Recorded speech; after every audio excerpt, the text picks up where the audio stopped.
Hello everyone, welcome in this lecture number 3 of periodic properties. पिछले lecture में हमने देखा कि एटॉमिक साइज का जनरल ट्रेंड क्या होता है कि मतलब कि top to bottom size increase होती है, left to right size decrease होती है, इलेक्ट्रोनेगेटिविटी क्या है, उसका जनरल ट्रेंड क्या है, ionization energy, electron affinity, what is the shielding effect और a screening effect, कितने टाइप के क्वांटम नंबर होते हैं, प्रिंसिपल क्वांटम नंबर क्या है, एजीमुथल क्वांटम नंबर क्या है और angular quantum number, magnetic quantum number, how to मतलब कि how to define set is proper और नॉट, मतलब कि उसके रिगार्डिंग जो एग्जाम्पल है वो हमने देखे हैं। तो आज के सेशन में हम चलते हैं एटॉमिक रेडियस की तरफ कि एटॉमिक रेडियस में हम कैसे डिफाइन करते हैं, कैसे डिफरेंशिएट कर सकते हैं। Firstly, what is a covalent radius? Covalent radius मतलब कि दोनों स्फीयर है वो सेंटर में क्या होता है, न्यूक्लियस। यहाँ पे हम देख सकते हैं, वेट, जस्ट वेट, ठीक है, सेंटर है, सेंटर में होता है न्यूक्लियस, यहाँ पे जो है स्फीयर उसका सेंटर है। तो दोनों न्यूक्लियस के बीच का जो डिस्टेंस है और यहाँ पे जो दोनों स्फीयर है वो ओवरलैप हो रहे हैं, तो ये जो रेडियस है वो कोवैलेंट रेडियस, मतलब कि कोवैलेंट बॉन्ड का जिसमें फॉर्मेशन होता है, as example Cl2 Br2 I2 H2। तो इस तरह से कोवैलेंट बॉन्ड जो बनता है उसकी जो रेडियस होती है उसको बोलते हैं कोवैलेंट रेडियस। मेटालिक रेडियस मतलब कि मेटल मेटल के बीच में होती है। यहाँ पे दोनों स्फीयर मतलब सिर्फ एक दूसरे को टच कर रहे हैं, यहाँ पे कोवेलेंट में ओवरलैपिंग हो रहा है। और वांडरवाल रेडियाई गैसेस मॉलिक्यूल में होती है, नॉर्मल गैसेस में वो एक डिस्टेंस से ज़्यादा दोनों स्फीयर नज़दीक नहीं जा सकते हैं, तो वो होती है वांडरवाल रेडियस।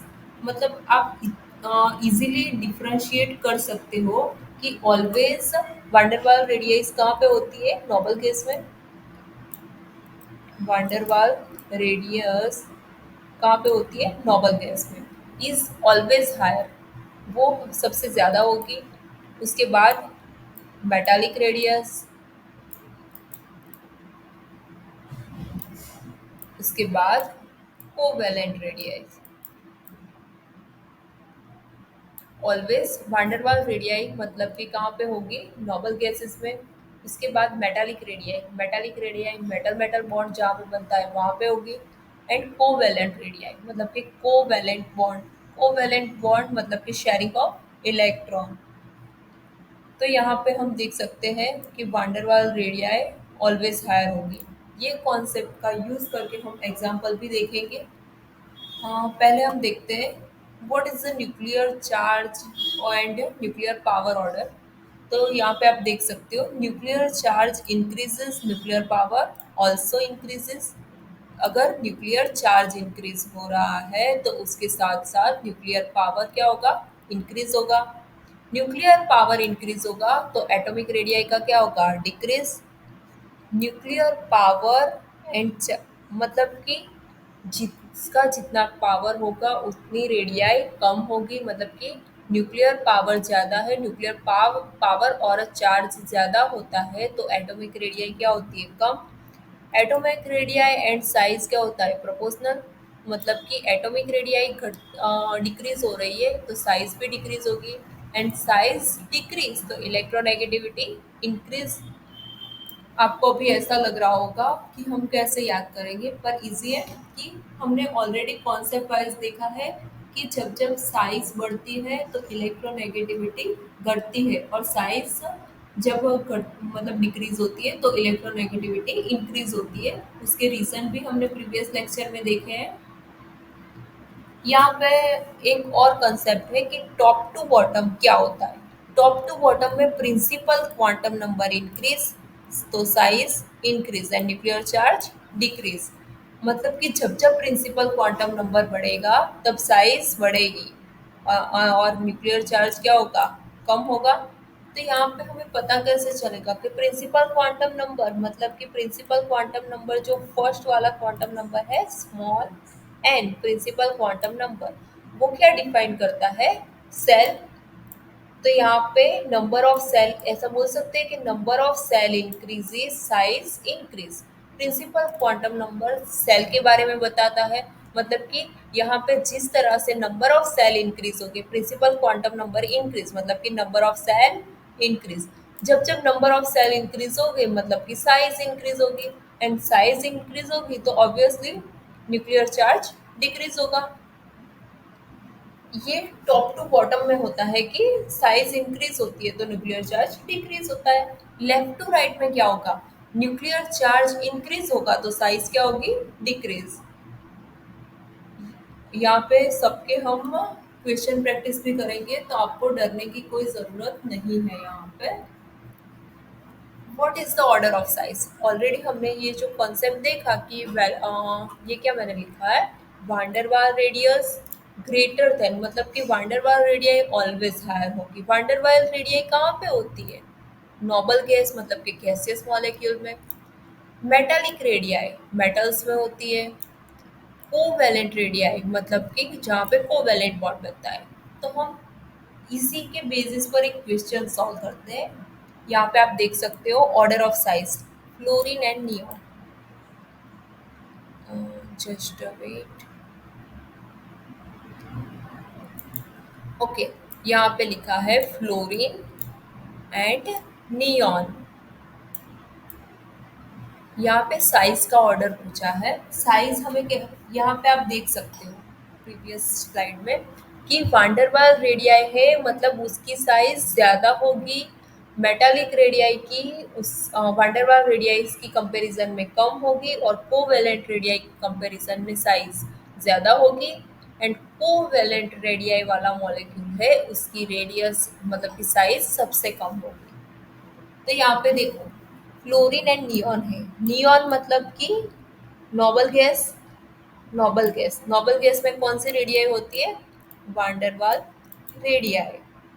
और यहाँ पे एज अ फॉर्म ऑफ हम कह सकते हैं F2 मतलब कि यहाँ पे कोवैलेंट रेडियाई होगी। तो covalent radii and van der Waal radii में कौन सी ज़्यादा है वांडरवाल रेडियाई मतलब कि साइज किसकी ज़्यादा होगी neon always greater than fluorine. Neon greater than fluorine मतलब कि नियॉन की साइज जो है वो ज्यादा होगी as compare to fluorine because neon जो है वो क्या है नोबल गैस। नोबल गैस में कौन सी रेडियाई होती है वांडरवाल रेडियाई। एंड एफ जो है वो फ्लोरीन मतलब कि F2 के फॉर्म में मतलब कि कोवेलेंट रेडियाई। तो वांडरवाल रेडियाई जो है वो रेडियाई ज्यादा होती है उसकी वजह से साइज भी ज्यादा होती है। तो मतलब कि नियॉन की साइज सबसे ज्यादा होगी एज कंपेयर टू फ्लोरीन। यहाँ पे आप देख सकते हो। ओके अब आप सेकंड क्वेश्चन देखो। यहाँ पे हमने देख लिया कि साइज का ऑर्डर क्या रहेगा neon greater than fluorine. Okay उसके अलावा सेकंड क्वेश्चन आप देखिए। हमने जो कॉन्सेप्ट पढ़े हैं वही हम देख रहे हैं। तो लिथियम ऑक्सीजन फ्लोरीन नियॉन पता चल रहा है कि मैं क्या बोल रही हूँ। ओके तो यहाँ पे lithium oxygen fluorine and neon है। तो यहाँ पे हम साइज के ऑर्डर में देखते हैं कि top to bottom size increase होती है। आपको ये जो पीरियोडिक टेबल है उसमें मोस्टली एलिमेंट की पोजीशन पता होनी चाहिए। अगर पोजीशन पता होगी तो ही प्रॉपर्टीज हम अच्छे से समझ पाएंगे। और फर्स्ट लेक्चर में ऑलरेडी हमने थ्रू अ ट्रिक देखा है कि एलिमेंट हमें कैसे याद रखने हैं। टॉप टू बॉटम साइज क्या होता है इंक्रीज और लेफ्ट टू राइट क्या होता है साइज डिक्रीज। लिथियम के बाद क्या आएगा बेरिलियम फिर क्या आएगा बोरॉन कार्बन नाइट्रोजन ऑक्सीजन का नाम नी। ओके। तो यहाँ पे क्या हो रहा है, लेफ्ट टू राइट जा रहे हैं हम लोग, टॉप टू बॉटम में साइज बढ़ती है, लेफ्ट टू राइट में साइज क्या होता है, डिक्रीज होती है, size decrease. Left to right में साइज डिक्रीज होती है। तो यहाँ पे सबसे ज्यादा साइज किसकी होगी, यहाँ पे साइज सबसे कम किसकी होगी, लिथियम की। फिर उसके बाद क्या है, नाइट्रोजन। फिर उसके बाद क्या है, यहाँ पे सॉरी नाइट्रोजन नहीं है, wait just a wait, okay, lithium. फिर उसके बाद कौन सा है हमारे पास, ऑक्सी ऑक्सीजन, उसकी ऑक्सीजन की साइज। फिर क्या होता है, फ्लोरीन और नियॉन, नियॉन की साइज ज्यादा होती है as compare to fluorine.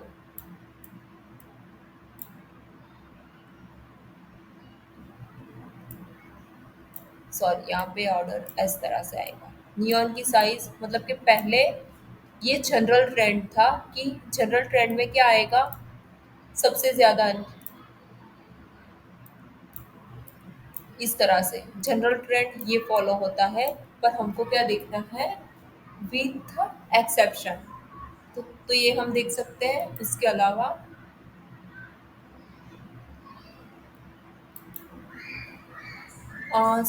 Transition series में एटॉमिक रेडियस का increasing and decreasing order mostly exam में पूछते हैं।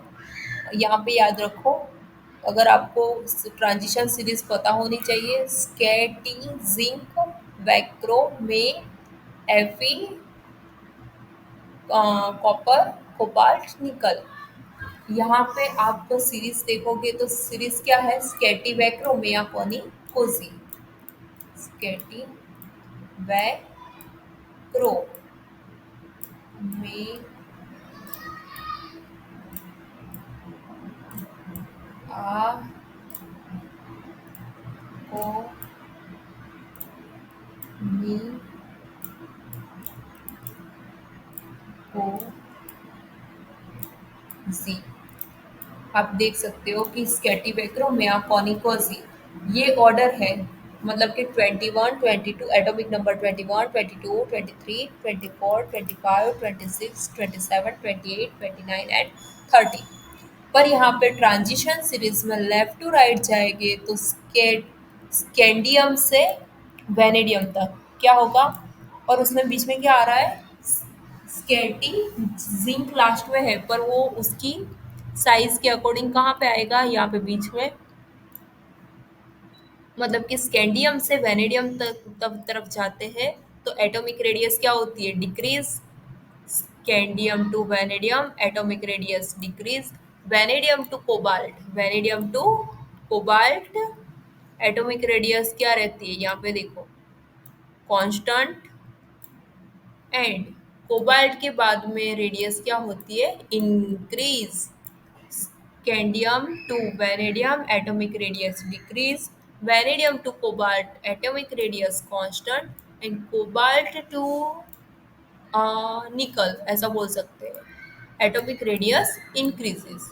तो ये हमने देखा कि ट्रांजिशन सीरीज में जो एक्सेप्शनल केसेस है वो हम देख रहे हैं कि ये है एक्सेप्शन। उसके अलावा वेट, ओके, फिर यहाँ पे ये क्या है, स्कैटी वेक्रो मतलब कि ट्रांजिशन एलिमेंट की फर्स्ट सीरीज, थर्ड, ये है थर्ड पीरियड, ये फोर्थ, एंड ये है फिफ्थ। तो यहाँ पे हम ग्रुप वाइज भी देखते हैं और पीरियड वाइज भी देखते हैं कि ग्रुपिंग में तो हमने यहाँ पे थर्ड में देखते हैं, थर्ड वाली रो जो है वहाँ पे, तो स्केटी वैक्रो मेया कॉनिकोसी, वाई सरनम मुंह तकरी रे वाली लाइन आएगी, और यहाँ पे लेंथेनम मतलब कि ला हफ्ता डब्ल्यू रे वाली। तो यहाँ पे हमने ऐसा कॉन्सेप्ट वाइज क्या देखा है, कॉन्सेप्ट वाइज हमने देखा है कि टॉप टू बॉटम क्या होता है, size increase, top to bottom size increase क्या होगा, इंक्रीज। तो अगर जिरकोनियम से हॉफनियम तरफ या नोबेलियम से टेंटालम तरफ जाएंगे तो क्या होना चाहिए concept wise size top to bottom increase होनी चाहिए। पर यहाँ पे क्या होगा, जिरकोनियम एंड हॉफनियम की साइज सिमिलर आइडेंटिकल सिमिलर रहेगी, आइडेंटिकल सिमिलर, अप्रोक्सीमेटली सिमिलर कह सकते हैं उसको, approximately similar zirconium and hafnium की। उसके अलावा नोबेलियम एंड टेंटालम में भी सिमिलर है कि नोबेलियम एंड टेंटालम की साइज भी सिमिलर रहेगी। ये ऑलरेडी क्वेश्चन सेट में आ चुका है। आपको मैं क्वेश्चन वाइज भी दिखा देती हूँ, वेट जस्ट अ वेट, कि जिरकोनियम एंड हॉफनियम की साइज जो है वो सिमिलर रहती है। वो वाला क्वेश्चन आ चुका है। तो पॉसिबिलिटी है कि इस बार ऐसा कुछ नहीं, नोबेलियम एंड टेंटालम की साइज सिमिलर होती है। टॉप टू बॉटम होना क्या चाहिए, साइज इंक्रीज होनी चाहिए, पर यहाँ पे दोनों की साइज सिमिलर रहती है, zirconium and hafnium, nobelium and tantalum. Because reason क्या है, लेंथेनाइड कॉन्ट्रैक्शन। लेंथेनाइड कॉन्ट्रैक्शन मतलब यहाँ पे आप देख सकते हो, यहाँ पे लेंथेनाइड एलिमेंट आएंगे और इसकी वजह से पुअर शील्डिंग ऑफ फॉरेफ ऑर्बिटल होगा। वो मैं अच्छे से एक्सप्लेन करूँगी इसके आगे वाले सेशन में। पर यहाँ पे देख लो कि लेंथेनाइड कॉन्ट्रैक्शन की वजह से जिरकोनियम एंड हॉफनियम की साइज अप्रोक्सीमेटली सिमिलर रहती है, as well as nobelium and tantalum की। और सिरकोनियम एंड हॉफनियम वाला क्वेश्चन ऑलरेडी जीसेट में आ चुका है। वेट जस्ट वेट में यहाँ पे हो तो दिखा देती हूँ, wait just wait,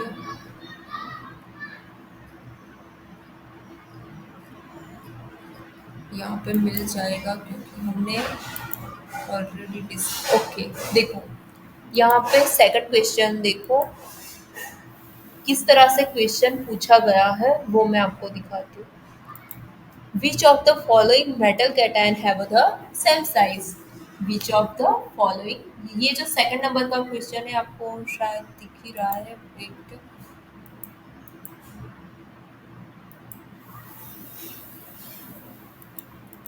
just a wait okay. यहाँ पे आप देख सकते हो जो ये सेकंड नंबर का क्वेश्चन है उसमें लिखा है which of the following metal cation have the same size.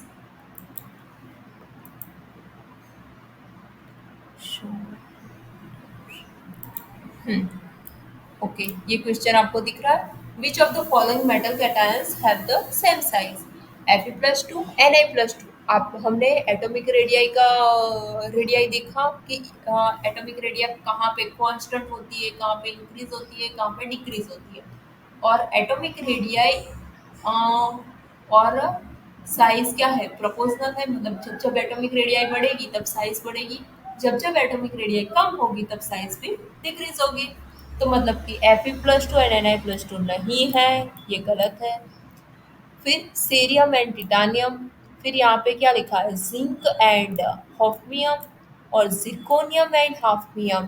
तो कौन सा राइट आंसर है, जिरकोनियम एंड हॉफनियम, मतलब कि same size. Which of the following metal cation have the same size, already पूछा गया है जिरकोनियम एंड हॉफनियम के बारे में। तो हम ऐसा एक्सपेक्ट कर सकते हैं नोबेलियम एंड टेंटालम के बारे में भी पूछ सकते हैं इस बार। तो आप देख लेना अच्छे से। और यहाँ पे अगर रीज़न भी पूछा जाएगा तो विच ऑफ द फॉलोइंग, मतलब कौन से रीज़न की वजह से यहाँ पे ये हो रहा है, तो आप ऐसा भी लिख सकते हो कि similar size zirconium and hafnium में या फिर नोबेलियम एंड टेंटालम में है, तो ऑप्शन में शील्डिंग इफेक्ट, स्क्रीनिंग इफेक्ट, बहुत सारी इफेक्ट के नाम दिए हैं। फिर एक में लिखा है लेंथेनाइड कॉन्ट्रैक्शन, तो हमारा रीजन क्या है, सिमिलर साइज का lanthanide contraction. I hope so आपको पता चल रहा है।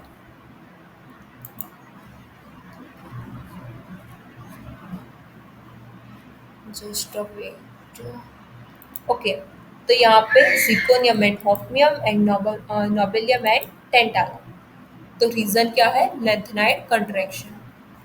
फिर what is the shielding effect, last वाले लेक्चर में मैंने थोड़ा बहुत एक्सप्लेन कर दिया था कि शील्डिंग इफेक्ट क्या है। शील्डिंग इफेक्ट हमें न्यूक्लियस में ये पता है कि अगर कोई एटम है तो उसके सेंटर में क्या होता है, न्यूक्लियस।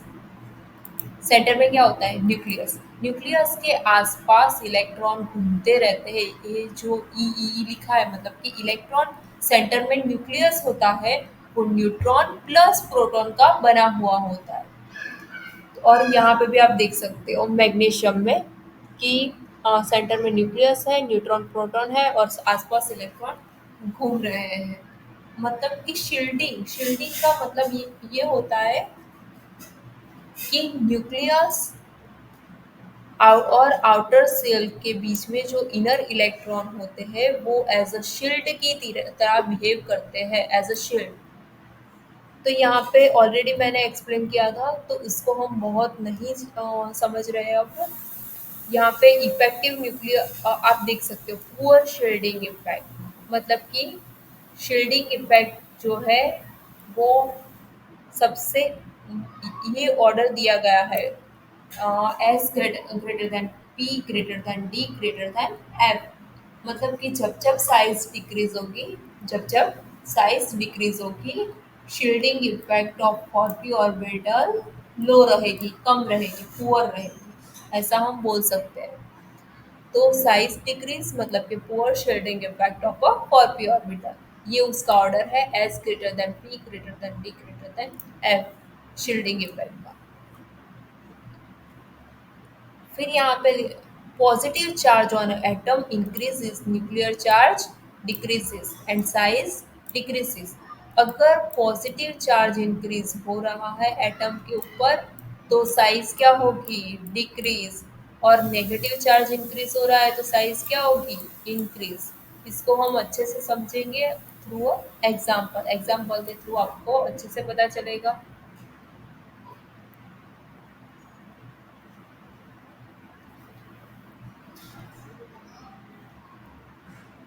तो यहाँ पे आप देखो, positive charge on atom increases, nuclear charge decreases.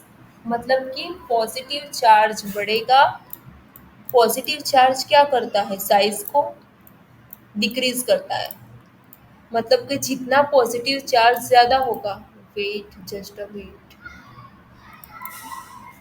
जितना पॉजिटिव चार्ज ज़्यादा होगा एटम के ऊपर उतनी साइज क्या होगी, डिक्रीज। जितना नेगेटिव चार्ज ज़्यादा होगा एटम के ऊपर उसकी साइज क्या होगी, इंक्रीज। ऐसे हम देख सकते हैं।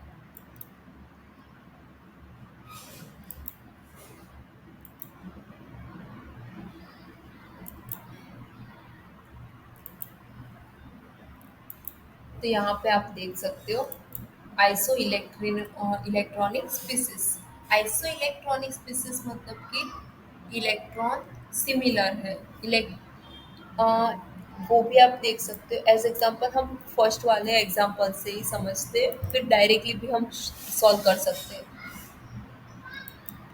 देखो, Na+, Na+ मतलब कि सोडियम जो है उसका एटॉमिक नंबर क्या है, 11। मतलब कि 11 प्रोटॉन 11 न्यूट्रॉन है उसके पास। Mg+2, Mg कौन सा नंबर है, 12 प्रोटॉन, उसके 12 एटॉमिक नंबर है, मतलब कि 12 प्रोटॉन 12 न्यूट्रॉन। एंड Al है जो एल्यूमिनियम है, उसका कौन सा नंबर है, 13, 13 प्रोटॉन और 13 न्यूट्रॉन।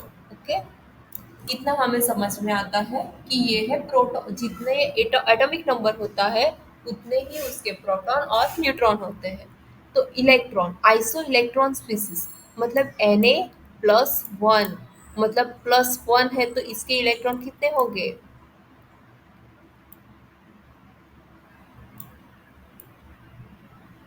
10 इलेक्ट्रॉन। Mg+2 मतलब कि +2 है, यहाँ पे क्या है, +2 मतलब कि कितने इलेक्ट्रॉन होंगे, 10 इलेक्ट्रॉन। अगर 11 में 12 उसका नंबर है और उसमें से 2 इलेक्ट्रॉन कैटायन फॉर्म होता है, तो मतलब कि हम इलेक्ट्रॉन रिमूव करते हैं, वो भी मैं आपको समझाती हूँ बाद में। पर आप ऐसे देख लो अभी कि Mg+2 है तो 10 इलेक्ट्रॉन। और ये आपको ऑब्वियसली पता होगा फिर Al+3 है, तो Al+3 मतलब कि 13 उसका एटॉमिक नंबर है। तो यहाँ पे इलेक्ट्रॉन कितने हो जाएंगे? 10। Al+3 में इलेक्ट्रॉन कितने होंगे? 10। तीनों के इलेक्ट्रॉन सिमिलर है, 10 10 10 इलेक्ट्रॉन, मतलब कि तीनों के इलेक्ट्रॉन सिमिलर है। तो उसको क्या बोलते हैं? Iso electron species. क्या बोलते हैं? Iso electronic species. तो यहाँ पे हमें आइसो इलेक्ट्रॉनिक स्पीसीज पता चल गया। अब हमें चाहिए क्या? सारे के सारे में साइज और ऑर्डर, किसकी साइज बड़ी है या कम है। ओके, मैंने आगे की स्लाइड में क्या बोला? पॉजिटिव चार्ज होता है, इंक्रीज होता है तो क्या होता है? Atomic size decrease. हमको दो ही वर्ड याद रखने हैं और इसको भी हम अच्छे से समझेंगे। पहले हम ये दोनों वर्ड याद कर लेते हैं, फिर हमें ऐसे कंसेप्ट वाइज, रीजन वाइज भी पता चल जाएगा कि पॉजिटिव जो चार्ज है वो इंक्रीज होता है तो साइज डिक्रीज होती है, एंड नेगेटिव चार्ज इंक्रीज होता है तो साइज क्या होती है? इंक्रीज। क्या होता है? इंक्रीज। बस ये दो कॉन्सेप्ट को लेके हमें चलना है साइंस के साथ। ओके, यहाँ पे आप देखो, फर्स्ट में क्या है? फर्स्ट का ऑर्डर हम ऐसे लिख सकते हो, पॉजिटिव चार्ज इंक्रीज मतलब साइज डिक्रीज। तो सबसे ज्यादा साइज किसकी होगी? Na+ की। उसके बाद Mg+2, उसके बाद Al+3। सबसे ज्यादा साइज किसकी होगी? Na+ की। फिर Mg+2 and Na+ greater than Mg+2 greater than Al+3। Okay, उसके बाद हम देखते हैं,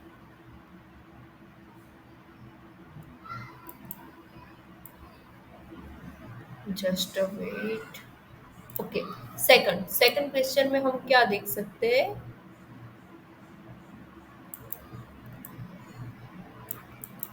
negative charge increases, size increases. यहाँ पे सबसे ज्यादा नेगेटिव चार्ज किसके ऊपर है? नेगेटिव चार्ज N3-, मतलब कि सबसे ज्यादा साइज किसकी होगी? N-3। फिर O2-,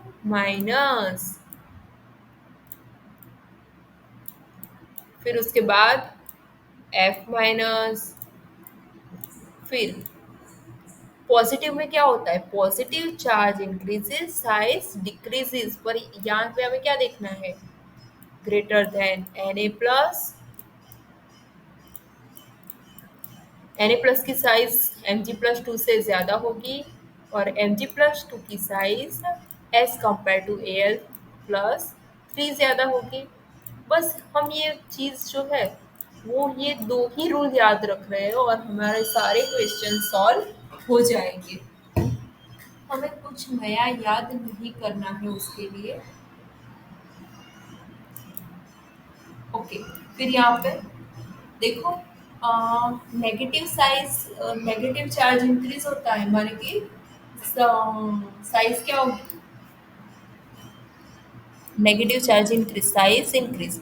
S-2 की साइज सबसे ज्यादा होगी, फिर S की, फिर S+2, S+2, फिर उसके बाद S+4 की size, and lastly S+6।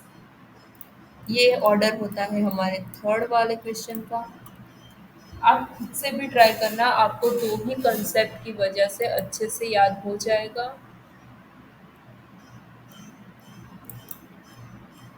Fourth fourth में साइज का ऑर्डर क्या रहेगा? क्या बोला हमने? नेगेटिव चार्ज इंक्रीज मतलब साइज इंक्रीज। फिर आर्गॉन जो एटम है वो आएगा, एंड पॉजिटिव चार्ज क्या करता है? साइज को, सॉरी यहाँ पे देखो Cl रह गया है, Cl- आएगा, फिर आर्गॉन आएगा और उसके बाद K+। यहाँ पे ऑर्डर क्या आएगा? S-2, Cl-, Ar and K+। इस तरह से ऑर्डर आएगा साइज का।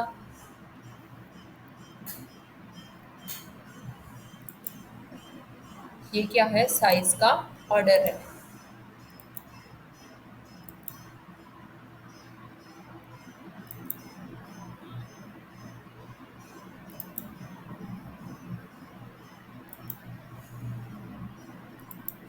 Okay, move to the next.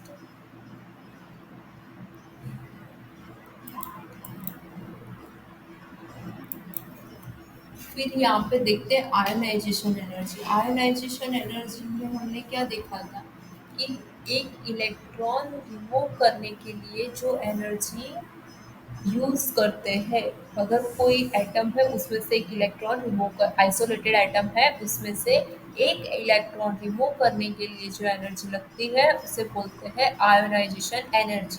मतलब कि tendency of releasing electron increasing, ionization energy decreasing.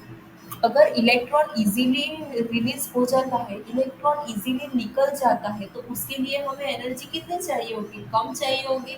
हम ऐसे देख सकते हैं कि जितने जल्दी इलेक्ट्रॉन दूर रिमूव हो जाएंगे तो उसके लिए ज्यादा एनर्जी की नीड नहीं है, मतलब कि आयोनाइजेशन एनर्जी कम लगेगी। साइज ऑफ एटम, मतलब कि अगर एटम की साइज ज़्यादा है तो आयोनाइजेशन एनर्जी कितनी लगेगी, कम, क्योंकि वहाँ पे अट्रैक्शन कम लग रहा है तो आयोनाइजेशन एनर्जी क्या लगेगी, कम लगेगी। और size, ionization energy, electron affinity, electronegativity क्या है, रेसिप्रोकल। फिर हम देखेंगे सक्सेसिव आयोनाइजेशन एनर्जी। हीलियम की हाईएस्ट आयोनाइजेशन एनर्जी है एंड सीजियम की लोएस्ट आयोनाइजेशन एनर्जी। हीलियम की क्या है, highest ionization energy and cesium की लोएस्ट। बस यहाँ से आप देखो साइज का ऑर्डर क्या रहता है। लिथियम, सोडियम एंड पोटेशियम में अगर साइज का ऑर्डर मुझे चाहिए तो हम कैसे देखेंगे, just wait. Lithium, sodium and potassium. अब यहाँ पे साइड में मत देखो, आंसर में यहाँ पे फोकस करो। सोडियम एंड पोटेशियम, आपको पता है जैसे ही ये जो है वो कहाँ पे टॉप टू बॉटम में आता है, यहाँ पे। अगर आपको, आप कैसे डिफाइन कर पाओगे, अगर आपको क्वेश्चन प्रैक्टिस करना है तो फर्स्टली नीड टू आपको पता होना चाहिए कि कौन सा एलिमेंट की पोजीशन कहाँ पे है। थोड़े बहुत एलिमेंट तो आपको याद होने ही चाहिए पोजीशन का। मतलब ये फर्स्ट रो है अल्कली मेटल, इस तरह से आएगा लीना के। मतलब कि टॉप टू बॉटम क्या होती है, साइज इंक्रीज, साइज क्या होती है, इंक्रीज। और यहाँ पे हमें पूछा है ऑर्डर कौन सा, ionization energy. And ionization energy का ऑर्डर क्या होता है, रेसिप्रोकल। मतलब कि लिथियम की साइज ज्यादा है तो उसकी आयोनाइजेशन एनर्जी कम लगेगी। यहाँ पे देखो, हा हीली बेबो का, हा ही ही ना की रब से, हेलिना की रब से फरियाद, इस तरह से फर्स्ट है। तो यहाँ पे क्या होगा, top to bottom size increase. मतलब कि पोटेशियम की साइज क्या है, ज़्यादा। फिर सोडियम की, उसके बाद क्या है, लिथियम की। ये साइज का ऑर्डर है। और टोटली रेसिप्रोकल क्या आएगा, इसके एग्जैक्ट ऑपोजिट क्या होता है, आयोनाइजेशन एनर्जी। मतलब कि आयोनाइजेशन एनर्जी में क्या होगा, लिथियम की में ज़्यादा एनर्जी लगेगी, फिर sodium and last one is the potassium. पूरा रेसिप्रोकल है, ये आपको पता होना चाहिए। Ionization energy to size, ionization energy to size का ऑर्डर जो है वो रेसिप्रोकल है।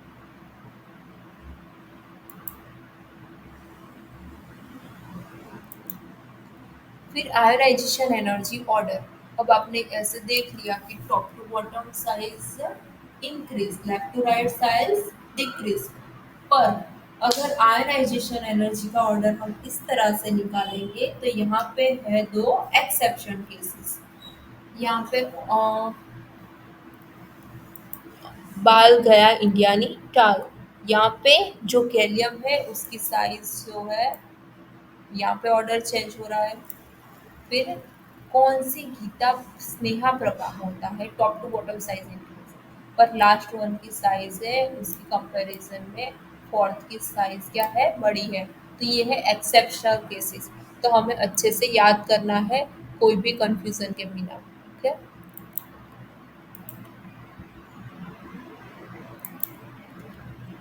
ये क्या है, बाल गए इंडिया रीटा एंड कौन सी गीता प्रभा स्नेहा।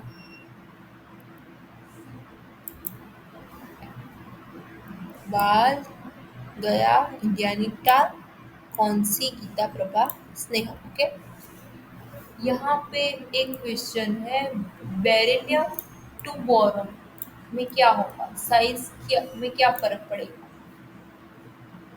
आपको पीरियोडिक टेबल में बार बार बोल रही हूँ, just a wait.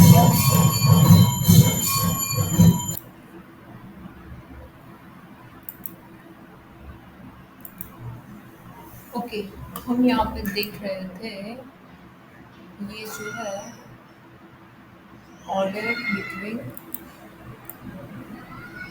Beryllium and boron. Okay, beryllium and boron का ऑर्डर देखना, तो आयोनाइजेशन और एनर्जी का ऑर्डर देखना। तो यहाँ पे एक्सेप्शन, एक्सपेक्टेड आंसर हमारा क्या है कि लेफ्ट टू राइट जाएंगे तो साइज क्या होगी, डिक्रीज। मतलब कि बेरिलियम की साइज क्या होगी एज कंपेयर टू बोरॉन, ज़्यादा होगी। मतलब कि ये ऑर्डर कहाँ पे चेंज होगा, तो चेंज होगा, आयोनाइजेशन एनर्जी क्या है, रेसिप्रोकल। मतलब कि बेरियम जो है, बोर बोरॉन की एनर्जी क्या होगी, ज़्यादा। इस तरह से आयोनाइजेशन की एनर्जी का ऑर्डर क्या है, ये साइज का ऑर्डर है। फर्स्ट वाला है जो, वो साइज का ऑर्डर है, और सेकंड वाला है आयोनाइजेशन एनर्जी का। तो यहाँ पे आप देख सकते हो, एक्सपेक्टेड, हम एक्सपेक्ट क्या करते हैं कि बेरिलियम की साइज बोरॉन से, बोरॉन की साइज बेरिलियम से, सॉरी, आयोनाइजेशन एनर्जी बोरॉन की ज़्यादा होगी एज कंपेयर टू बेरिलियम। पर यहाँ पे एक्चुअल आंसर में डिफरेंस है। ये होता है एक्सेप्शनल केसेस। एक्सेप्शन है, क्यों है, किस वजह से है, वो हम देखते हैं।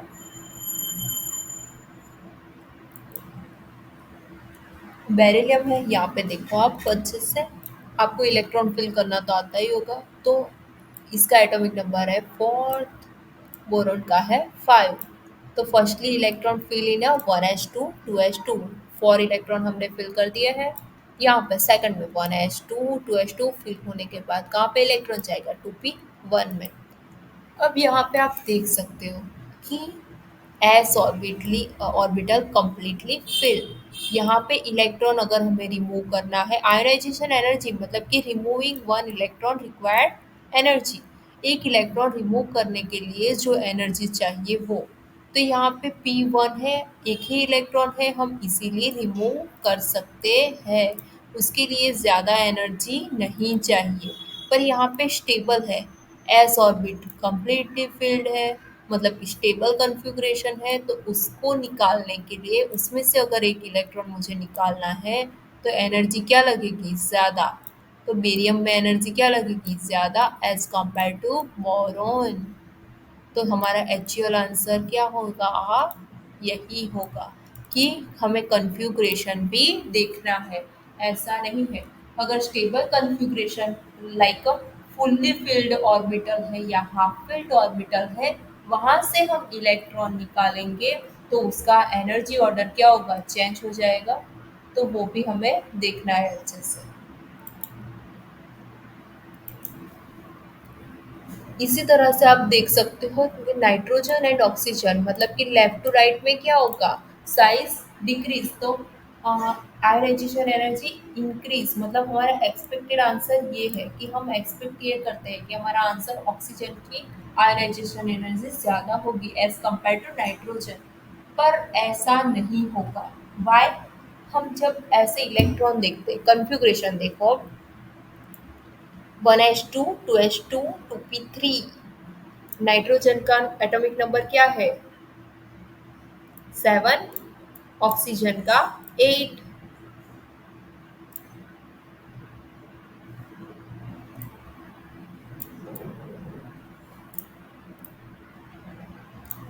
1s2 2s2 2p3, यहाँ पे 1s2 2s2 2p4।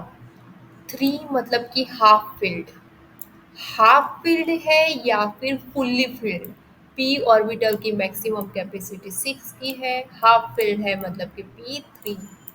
तो ये ऑलरेडी स्टेबल है। यहाँ से अगर एक इलेक्ट्रॉन निकालना है तो मुझे एनर्जी क्या लगेगी, स्टेबल में से अगर निकालना है तो एनर्जी ज़्यादा लगेगी as compare to non stable. ये स्टेबल नहीं है, यहाँ से हम इजीली इलेक्ट्रॉन निकालेंगे तो 3 इलेक्ट्रॉन हो जाएगा। तब उसके बाद अगर सेकंड आयोनाइजेशन एनर्जी का ऑर्डर पूछेंगे तो वो हमारा चेंज हो जाएगा। तो हम यहाँ पे देख सकते हैं कि नाइट्रोजन की एनर्जी, आयोनाइजेशन एनर्जी ज़्यादा होगी as compare to oxygen. Next session में हम देखेंगे फर्स्ट आयोनाइजेशन एनर्जी क्या होती है, सेकंड आयोनाइजेशन एनर्जी क्या होती है। मतलब कि अगर हमें ऐसा नहीं कि IE1 का ऑर्डर पूछ लिया, हमें अगर IE2 का वो पूछा है second ionization energy, successive ionization energy, तो वो ऑर्डर चेंज हो जाएगा। फर्स्ट आयोनाइजेशन एनर्जी का ऑर्डर डिफरेंट रहता है एंड सेकंड का डिफरेंट, क्योंकि बिकॉज ऑफ स्टेबल कॉन्फ़िगरेशन। तो वो सब कुछ हम देखेंगे नेक्स्ट लेक्चर, नेक्स्ट सेशन में। तब तक के लिए गुड बाय, हैप्पी लर्निंग।